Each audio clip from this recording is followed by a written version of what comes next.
And welcome everyone to this week's graphics programming weekly meetup. Today we're covering chapter 0 and the introduction of the vkguide.dev, which is written by Victor Blanco. Just forget, he goes by V Blanco, okay? See, if you see my screen. You can see my screen, right? Yes. Okay, yeah. Just making sure. I've made that mistake before. So Vulkan Guide is a tutorial for Vulkan. It goes about it differently than some other tutorials in that it focuses less on the fundamentals of graphics programming, such as linear algebra and meshes, and instead tries to target the practical aspect of real-time rendering, that is rendering multiple models, render loops, and setting up a code base that you can take and expand upon. So it is focused on real-time 3D graphics, specifically for games. That doesn't mean it's not applicable for CAD or visualization or any other type of real-time graphics use using Vulkan. Though if you wanted to use offline rendering, this is probably not the best tutorial, but it's still a good Vulkan tutorial. The tutorial is written in C++. It doesn't use a heavy amount of special C++ features. So if you want to use another language, you're more than welcome to. Contact information. There's also a GitHub, which you can file issues on, as well as see all the source code for. So the plan for this meetup is to, in this week, cover in the introduction in chapter 0, but probably break up the next 5 chapters a bit, because even though there's 5 chapters, say chapter 3, there's multiple sections to it, and we probably want to cover them in piecemeal rather than all in lump sum. So without further ado, let's get going. So what is Vulkan? Vulkan's a graphics API. It's developed by the Kronos Group. Kronos Group is a cross-company nonprofit that orchestrates development of APIs like Vulkan. Bit redundant, bit of a redundant explanation, but I digress. So its primary use case is for talking to the graphics card on your system.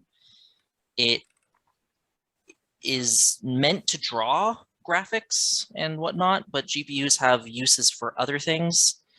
So it's not exclusively for drawing rasterization-based graphics, but you can use it for ray tracing now and compute-based workloads if you really want to get fancy. The design goal of Vulkan was to be low latency, high performance, and allow you the control over the software stack that was previously hidden behind the graphics driver, which often meant there was a lot of overhead in the API. In, like, say, OpenGL has a lot of overhead when you're issuing draw calls. So the Vulkan API is a C API, C programming language. All of its constructs are, all the way you use the API is through a C header, vulkan.h. It uses functions as the primary mechanism in which to talk to the API. You call functions like create instance or vk command draw. So the other aspect is that there's structs. You fill out data and you pass to those functions. And that's the basic usage of the API. A quick note, Vulkan is kind of hard, if not silly hard at times. I do not recommend it for people who do not have a good reason to be focused on performance and or do not want a lot of control over what's happening at the lower levels of the graphics stack. You can get a lot of benefits from it, but it comes with a high introduction cost. So, I'm just now reading chat. Yes, I agree with structs are used to pass parameters to functions. One know about mobile, because Vulkan is a cross-platform graphics API. Don't know if I mentioned that. It's supported on the majority of desktop platforms, Windows, Linux, and Apple, if you include Molten VK, a software library. It's also supported on Android and iOS. Again, iOS through the Molten VK. But the problem with Android is that Android drivers are not nearly as consistently good. So if you want to do Vulkan on Android, it's a lot more difficult. You'll be restricted in your feature set, and you may have to deal with driver bugs. But it's getting better all the time. This tutorial focuses on desktop, not Android or mobile design. It will touch on a couple of those things, but it won't focus on it, nor does it make any pretenses of making a design that works on both. So it is a good idea that if you do want to support mobile, have a somewhat separate render path so that what you're rendering on mobile is a different part of the code base, but because Vulkan is cross-platform, you can reuse a lot of the same code for both. You just organize them differently, and that helps keep the code size down while increasing, legibility and usability. A very crucial part of the developer experience in Vulkan is the validation layers. The API is vast and complex and full of gotchas and little tricks that you have to do right, otherwise the application can just crash, and hard to know just from reading the tutorial. The validation layers are a mechanism that validate the API. They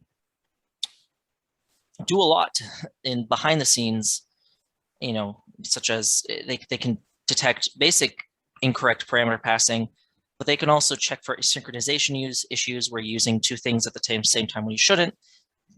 They catch lifetimes issues where if you deleted an image before you were done using it, it will yell at you for it and then probably crash.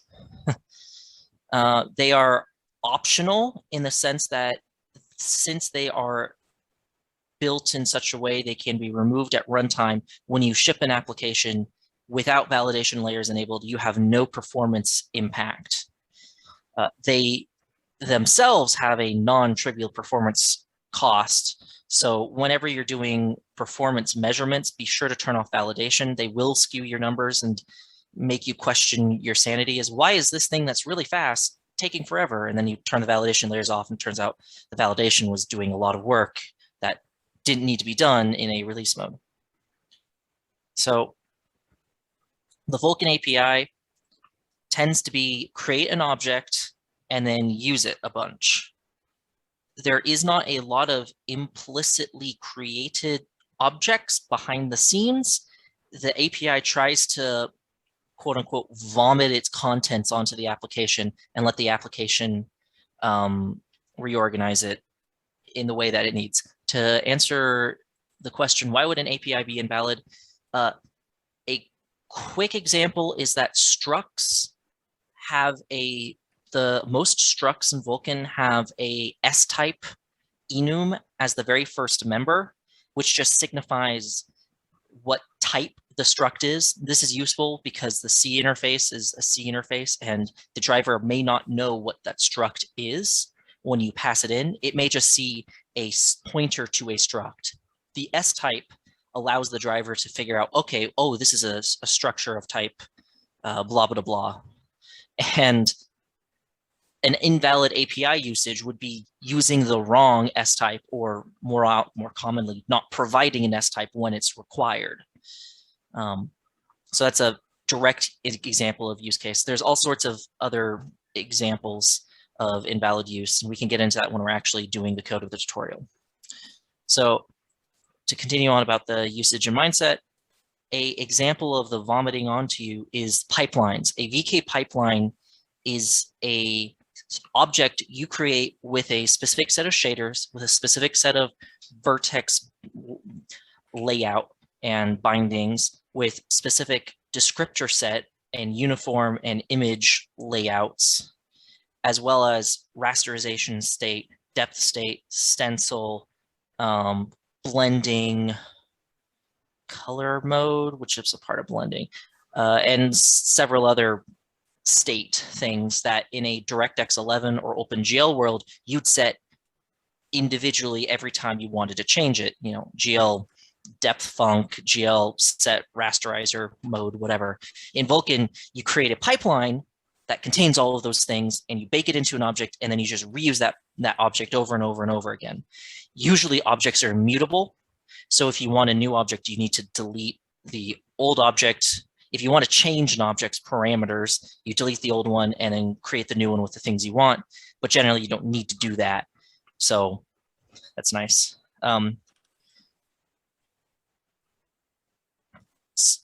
In Vulkan, there is no sense, there is really no immediate aspect to the Vulkan function calls.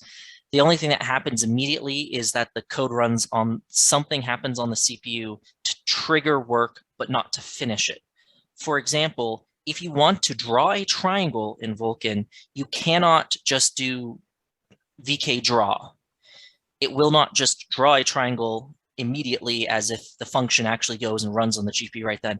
Instead, you have to write the drawing function into a command buffer.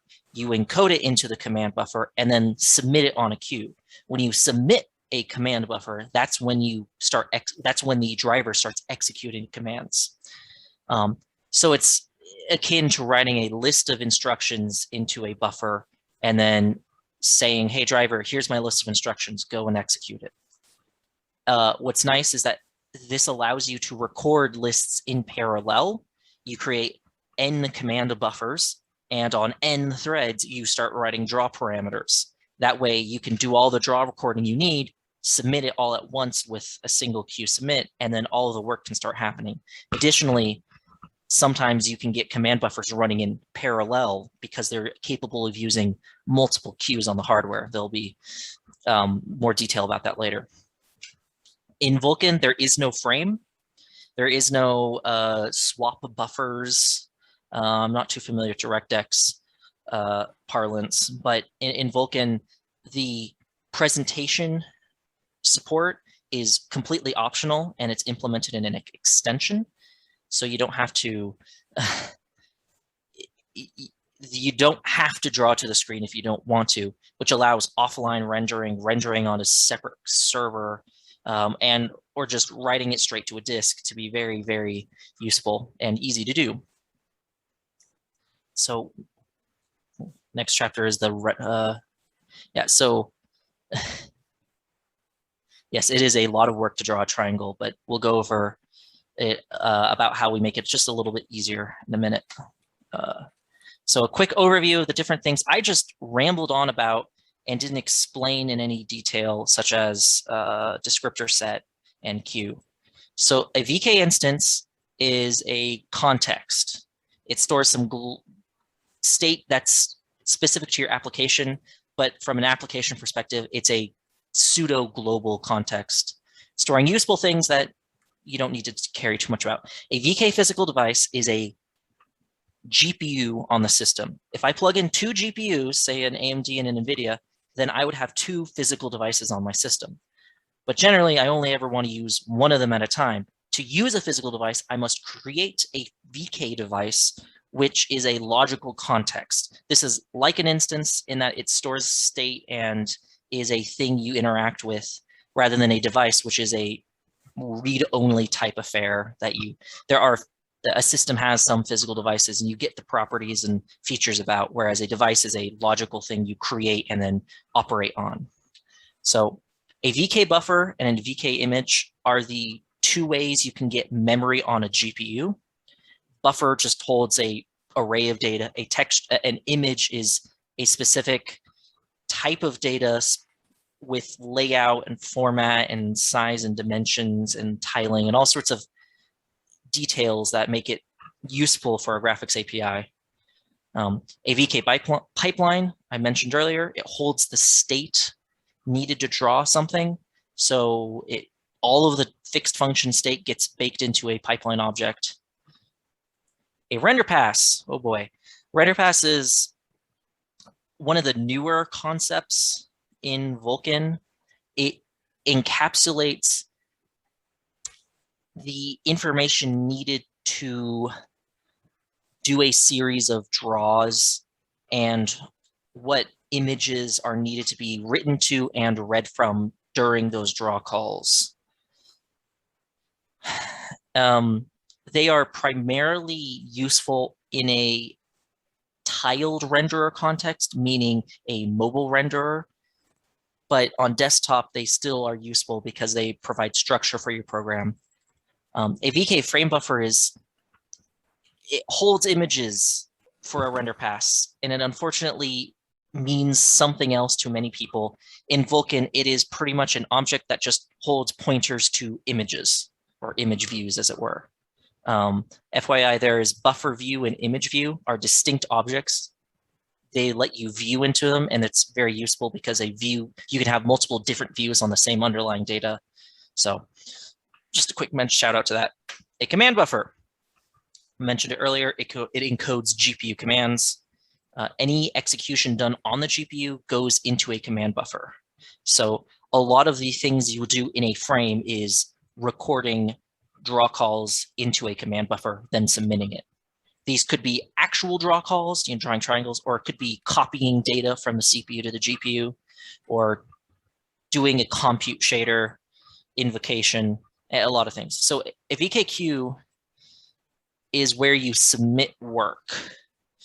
GPUs have multiple queues with different properties. Some are graphics specific, some have compute and transfer capabilities, some have even more exotic stuff like sparse binding and some other stuff that I won't get into. A command buffer itself is specific to a queue family or a queue type. So when you're recording commands, you actually have to be conscious of what queue this command buffer will go onto, because only certain types of commands can go on certain types of queues. You couldn't submit transfer commands onto a compute queue, for instance. That's an example of invalid usage for whoever was asking. So a descriptor set. A descriptor set is it is the mechanism in which you set up shader binding tables such that you can easily describe and bind all of the resources a shader needs in one convenient structure. You can think of it as a structure holding pointers to images and buffers. So a descriptor set is not something that holds data itself, it holds pointers to data. The swap chain, VK swap chain KHR, is the presentation. It allows you to present stuff to the screen. It's an extension, which is why it has KHR in the end. KHR is a suffix denoting the official Chronos extension. Swap chain, incidentally, is supported on this extension here, vkHR swap chain, is supported on basically every platform because it's the way you present to the screen, and Vulkan likes presenting stuff to the screen. Only two more. So you have a semaphore and a fence. These two are both synchronization primitives. A semaphore is used to synchronize GPU to GPU execution. If you have two command buffers and you want them to be synchronized, one of the mechanisms you have at your disposal is a semaphore, where one command buffer, when it finishes rendering, will signal that semaphore, and the other command buffer will wait until that semaphore is signaled before it starts executing. A fence, on the other hand, is used to denote when a command buffer has finished executing on the CPU, because semaphores are useful on the GPU and on the GPU only. You cannot tell, a CPU cannot tell when a semaphore is finished rendering. A fence, on the other hand, can be waited upon by the CPU. So if you submit something like copying from the GPU to the CPU, you might wait on the fence before finishing what you were, like if you're taking a screenshot, you'd wait on that screenshot to finish transferring using a VK fence. So a high-level overview of the structure of the application. We first have to initialize the engine itself. So this is creating an instance, selecting a physical device, then creating a VK device from it. You might want to make sure that the physical device has the right amount of memory and features that you need first. But with a VK device, you can get some VKQs, and you do get them. You don't create them because they are already always present. You can create a swap chain, and you'll start creating command pools, which are allocation objects to get command buffers from. More detail on that later in the tutorial. But that's just the core Vulkan aspect. The other thing you got to do is get your assets ready to be drawn. So this will involve loading all of the models, meshes, materials, and scene data and other stuff like that. For materials, you'll also be wanting to create a pipeline objects, which hold all that's fixed function state. For meshes and models, you'll have to create VK buffers to hold the vertex buffers or an animation data and any of that. You'll also need to create images to hold the textures that those models use and which the materials will also use.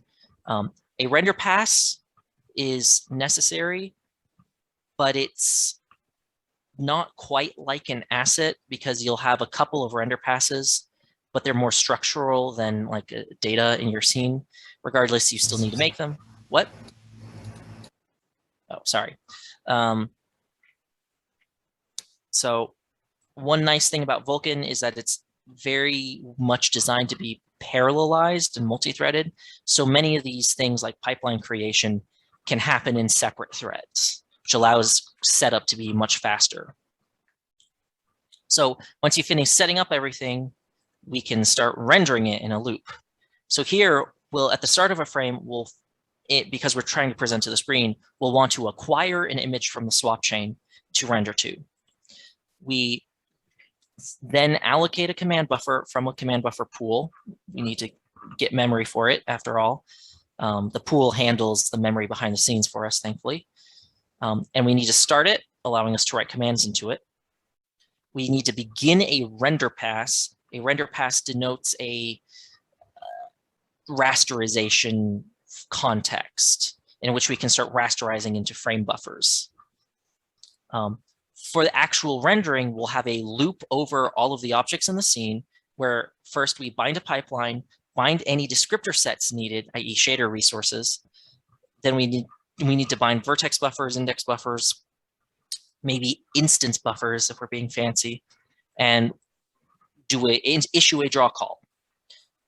When we finished issuing all the draw calls we want for this rasterization context, we end the render pass. If we don't have anything more to do, we'll also end the command buffer. Then we submit the command buffer. This puts it onto the GPU and says, hey, GPU, start doing this, please. And then the application can go and do other things like start doing the physics simulation for the next frame. When after we submit it, though, we do need to present the frame, which is a specific call, which is down here. And that will tell to the GPU, hey, okay, once you finished issuing all of these draw calls and rendering it, I want you to present this to the screen.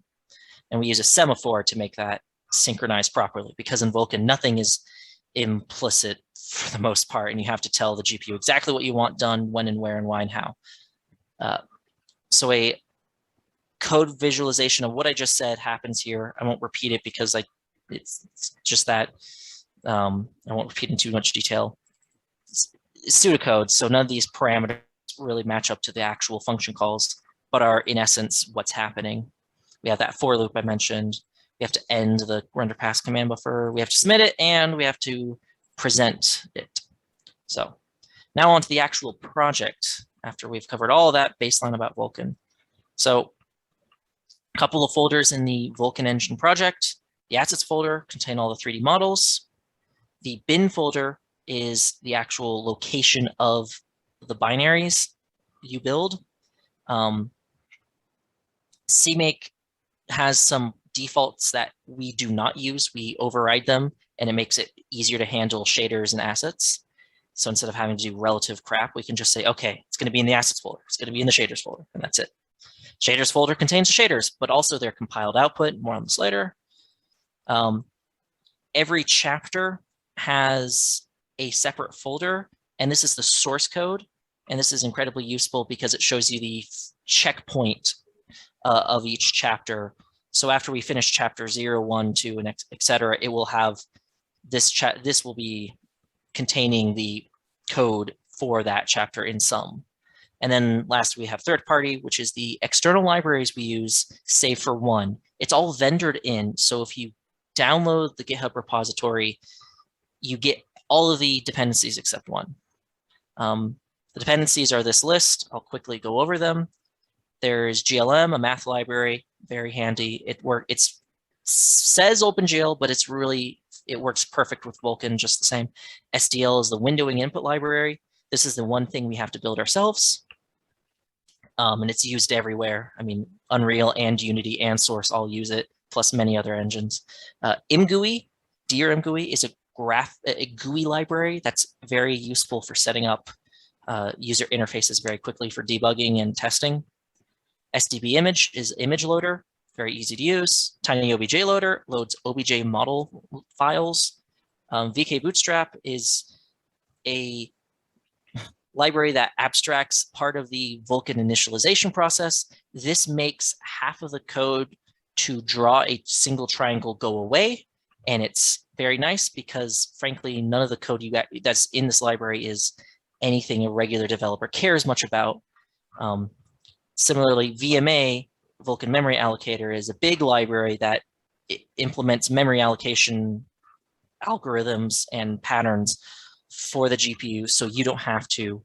It simplifies dealing with memory in Vulkan significantly, and I am glad it's being used because then they don't have to teach all that. So now we can go and build the project and actually do something instead of talk for 30 minutes straight.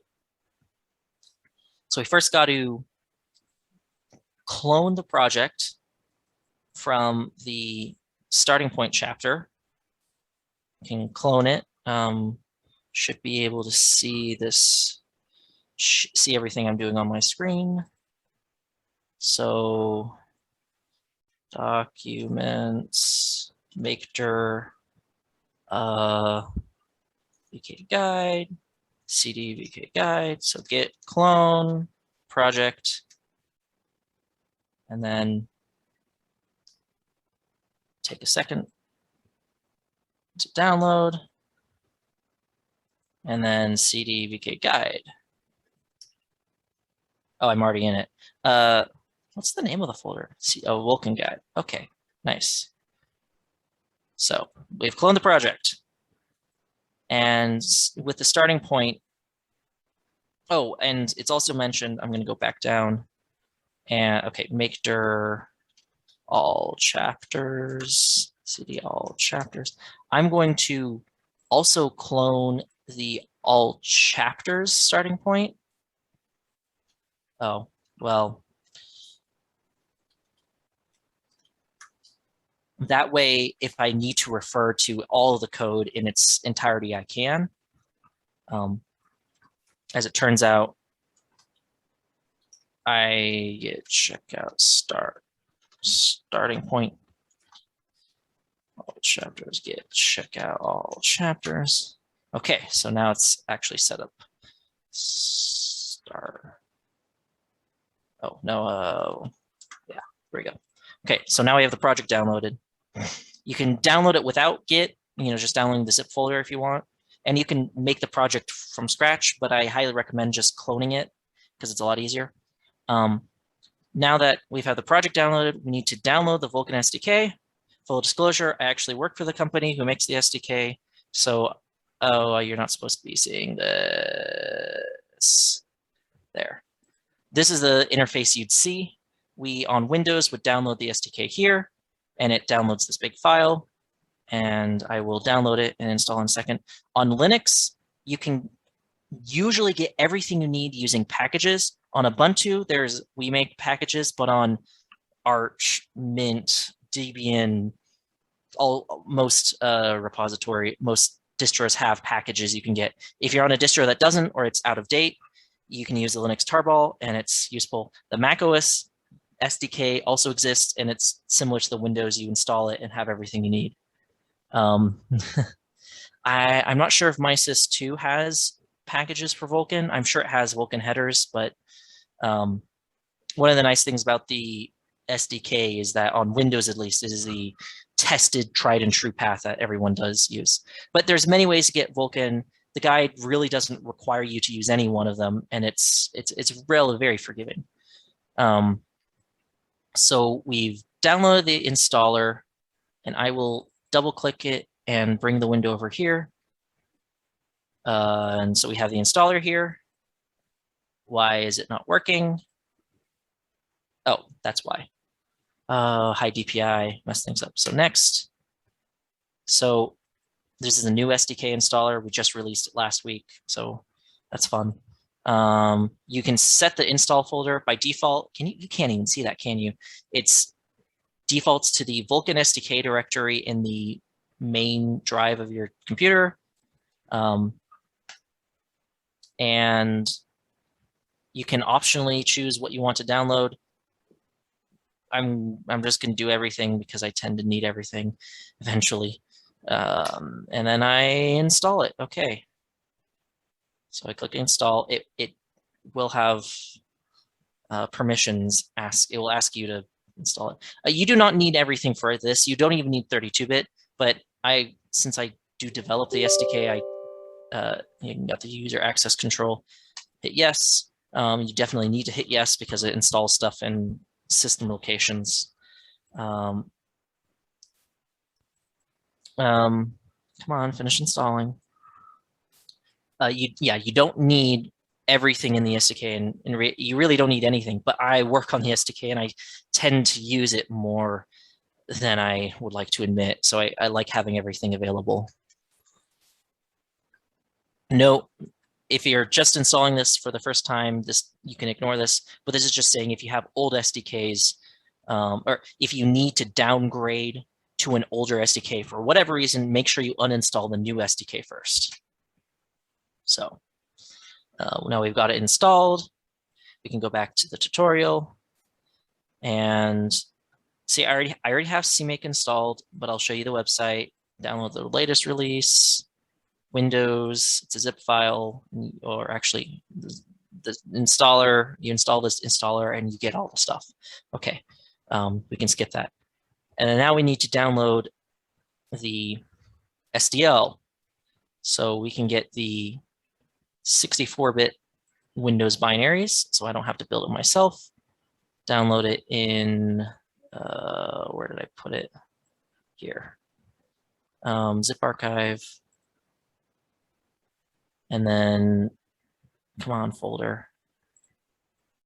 We have the folder. We can extract it. Oh, yeah. Come on.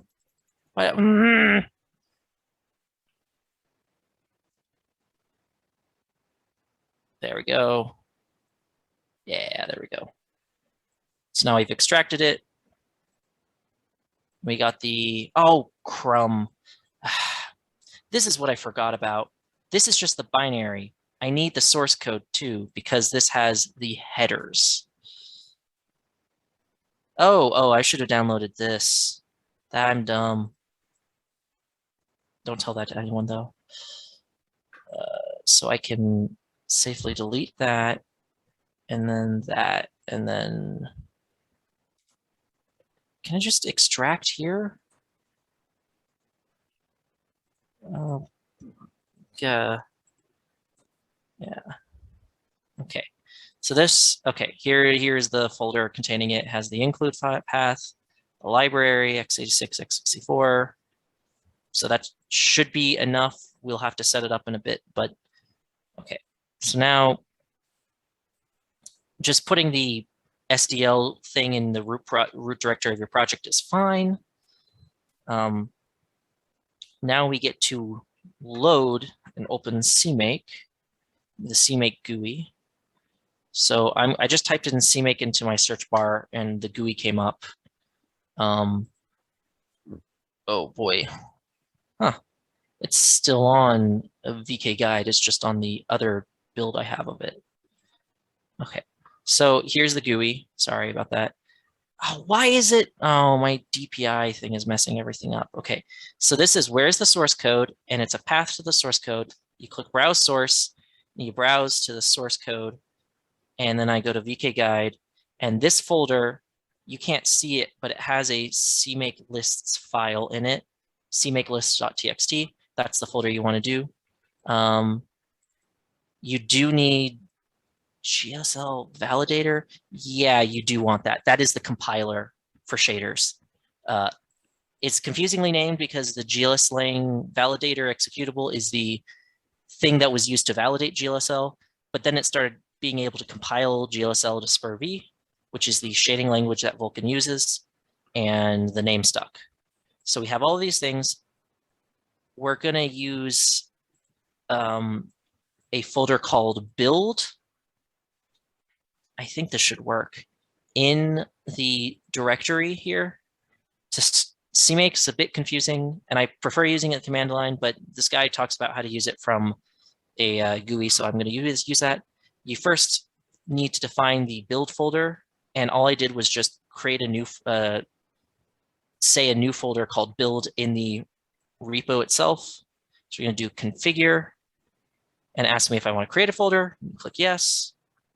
Then we get to specify the project compiler. So I have Visual Studio 2019 installed. Wow, there's 2020. Oh, huh. I don't have 2020. I don't have Visual Studio 17, 16.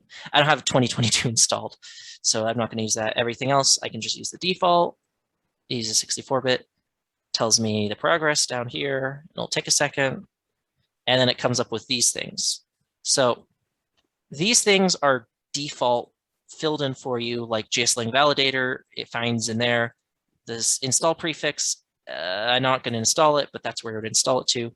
This one, SDL2dir, that's the one that I need to edit and manually specify. So I clicked the triple dot box here and brought up a path, and I'm going to search here. And this is the folder that I'm going to use. And this is the folder that contains SDL. So that should be enough. Now that I specified that, I can click generate, and it generated just fine. So if your Vulkan library or Vulkan include dir aren't set up correctly, that's probably because you didn't finish installing the SDK. It uses a environment variable, so be careful of your environment possibly not being fully up to date. So we've successfully built the project. We can actually close CMake now, and we can just open the vkguide build folder. And if you see in here, we have a Visual Studio solution. If we double click that, we get Visual Studio opening up and going to the wrong window. And here it is. So this is the project. It talks about setting Vulkan_guide as the startup project and then clicking build. And that's what we will do. We will do set a startup project and then build. And it should build just fine. Yep, 6 succeeded, none failed. That's good. We can look at what the source code and header files are. And that's what we'll be looking at in the next little bit. Yeah, it worked first time. I haven't done this before. Definitely not done this before. So I haven't run the DLL, but I bet you if I do this, it's not going to work. Yeah. Code cannot proceed because the SDL DLL was not there. Now, so it didn't actually work first time, but that's okay. So we have here, this is the actual location of the bin. So build here just contains all of the build artifacts, like the project SLN and the .o files and .lib files. So here is the bin, and this is the vulkanguide.exe, and this is the one that will fail to load. What we need to do is we need to copy and paste the SDL DLL into that folder. Because we're doing 64-bit, we're going to copy the SDL thing. We actually really don't need that. So I'm just going to copy it in there. If I double click it, it works. Doesn't show anything, but it works. This is the terminal window that gets opened. So we can close that. And yeah, it works just fine now that we have the DLL in there, because I don't want to forget, I'm going to do release mode and quickly build it. And there should be a release folder that appears here. Come on. Oh, yeah, it tried to launch it and failed. So I'm going to copy that in, that DLL in. So it will use it there. And yep, it works just fine. So, okay, works in debug and release mode, which is nice to have set up. And now we go back to the tutorial, and we can actually go through the code walkthrough, which will be the last bit of the thing we do today. So let's put this to the side and put this over to the other side so we can see both of them at the same time. So we can see here the header files and the CPP files that are included. We have main, which is very simple, and it just creates an engine, initializes it, runs it, then cleans up. And that is all that it does. We don't really do much in it.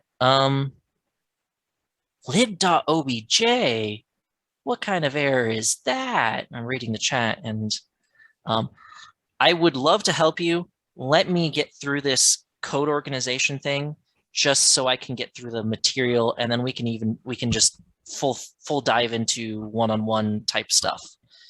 So that's the main file. We're going to talk about the engine and this .h and .cpp file. So the Vulkan engine is like the main guts of the thing. This is where all of the business happens. We have some functions already defined: init, cleanup, draw, run. We also have some variables set, so initialized. We have a counter for the number of frames we've rendered. We have a window size. This is the starting extent. So if I wanted to get fancy and make it smaller, I could do it like that. And if I render it, you can see that if I build it, it was smaller than it was before, if you remember how big it was. We have a window, the SDL window here. So looking at the CPP file, we'll actually look at this in a second. So the initializers, this is an empty currently, but this is going to contain all of the boilerplate Vulkan initialization, not initialization in the sense of API initialization, but structure initialization. So a whole bunch of structures you have to fill out the details of. This is where we'll put functions that make it easier to create those structures, say an buffer or an image or a pipeline. That's where this will go. Similarly, this is empty because it doesn't have any initializers yet. VK types is going to have all of the structure definitions that we're going to use in our render. And in this case, something like a vertex is going to be defined here, but a model, a mesh, a material, all sorts of those kinds of things. Things that are application specific rather than in the Vulkan API. That's what initializers is for. So it's a good idea to note that if you're wanting to build a project in C++ especially, you got to be careful of its structure and you lay it out in a sane, reasonable, and non-contrived way. With the project here, we have .cpp and .h files, and these form a interface and code pair. So the .h file defines the interface, like the struct definition of the class, as well as function declarations. And then the .cpp file will actually have the contents of the function. So if someone else wants to use the vkengine.h file, or if they want to use vkengine, they'll include the vkengine.h, and something like main would do that. I'm not going to be detailing too much of the C++ aspect of it. This is not a C++ tutorial. I recommend having a teeny bit of C++ experience before going full blow full plow into this tutorial, but I will explain little things if they are covered in the tutorial. Something like the okay. So I pretty much just talked about everything that this is going to be talking about. The main, nothing fancy. This is also the main file is where you want to do configuration at startup, loading a settings file, getting the window size that you want, stuff like that. So one thing I will say, even though I said I wouldn't talk too much about C++, in C++, always put pound pragma once at the start of every header file. This prevents nasty bugs of the linker trying to find the same thing defined multiple times everywhere. This is a way to help mitigate that. And you should do it for every header file without fail. So VK engine, talked about it a bit. So, okay, then the other fun C++ ism is this structure definition declaration. So it's a variable named window with a default value of null pointer whose type is of SDL window pointer, and struct is necessary here because it is a structure SDL window and there's a pointer to it. This is a forward declaration. We didn't include SDL. This SDL window here type is not known to the compiler when it's compiling it from top to bottom. So when it's defined here, it's saying, the code is saying, oh, by the way, this type does exist and it has this name and it's a pointer. And that's all it's saying. And that helps because we don't have to include the SDL header here. And it's a good idea to have few includes in your headers because the more includes you have, they tend to increase compile times. And the more times you spend waiting for your compiler to finish, the less fun you have. And so that's what the special thing about this line is. If you did pound inc, like, let me just open it here. If I did pound include SDL.h, then I could just do that, I think. No, I think I still need a star. Anyways, all we're doing here is avoiding the necessity of including the header. So undo my changes, save, and we're good. Okay. So that's what this is talking about. So in the .n, the actual engine file, we see that we have several includes. Is it a necessity if you can avoid it? If you predefine, if you forward declare everything, you end up with code that is just as brittle as it is fast to compile because, oh, sorry, I can't read sarcasm. I'm trying to read comments and it's sometimes easy to get distracted. Okay, these are all the headers. So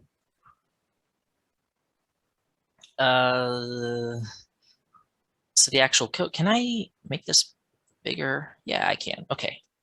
So we have our initialization function, which initializes SDL.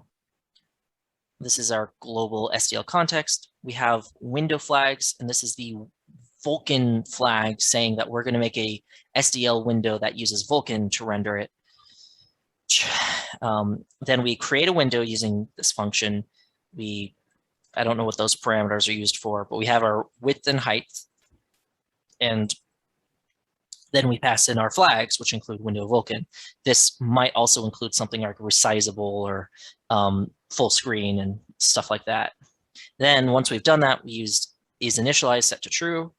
This tells us that we're done initializing it, and it's really just a sanity check so that if we call cleanup or draw or run, we can say, hey, is this initialized? And if it isn't, we crash and abort. I have to say, you do not need to use SDL to use Vulkan. You could use raw window, Linux, whatever Apple uses. You could use raw window APIs. You could also use GLFW. I personally use GLFW for most of my work projects, not work. And I can tell you that the code to initialize Vulkan with GLFW is almost the exact same size and layout and structure. So it's your choice, your preference. But this tutorial uses SDL and it's just fine for everything we need. So SDL init video is telling SDL we want to use windowing functionality, and it also includes mouse and keyboard events. So we have initialized it, and that's great. But we do need to make sure that we clean it up at the end and specifically clean up the SDL window. So we'll call the function only if it's initialized though, which is nice if you need to, return false or error, anything like that, even though this is a void function, because we don't have initialized, we're not going to try to destroy a window because this is initialized will be false if we don't finish initializing. You've got to clean up after you do it. Our draw function, that's what we'll work on in the first chapter. And then our run function is the loop that polls for events from SDL, like mouse movement, keyboard input, window resizes, and we deal with them as they come in. So the only one we're dealing with now is the quit event, which is pressing the X button on the window. So if I run it, we can see nothing's really happening. Oh, yeah. And we can't resize it, but we can click X, and that will get this line of code going, and then it will set quit to true. Then we quit if that's true. After we've finished processing all the events, we draw in our while loop, and this is what runs continuously over and over and over again while we render. I would suggest as homework figuring out more about SDL events, like getting keyboard inputs and then putting them to stud cout, keyboard event dot blah. And that would be a good way to learn how to get keyboard events and mouse events. Yeah, there's much better tutorials about that than this will ever be about SDL stuff. And that is all of the stuff we're going to be covering today in the tutorial. Next week, we'll be talking about the initialization and render loop. So I am not sure if we'll get through the entire thing. Oh, that's just comments. But I bet we will get through a lot of it. Depends on how we want to dice it up. Yeah, Leslie says, I prefer GLFW's callback, and I do too. But it does the same thing in practice, so it doesn't really matter. Yeah, we'll cover probably most of chapter 1. So I think that's it for this week. I think we'll end the recording here, just so we're only uploading an hour's worth of video instead of 2 hours with all the discussion we're going to have, I'm sure. Feel free to leave comments and questions, and I'll see if I can't respond to them. No promises. So thanks for listening.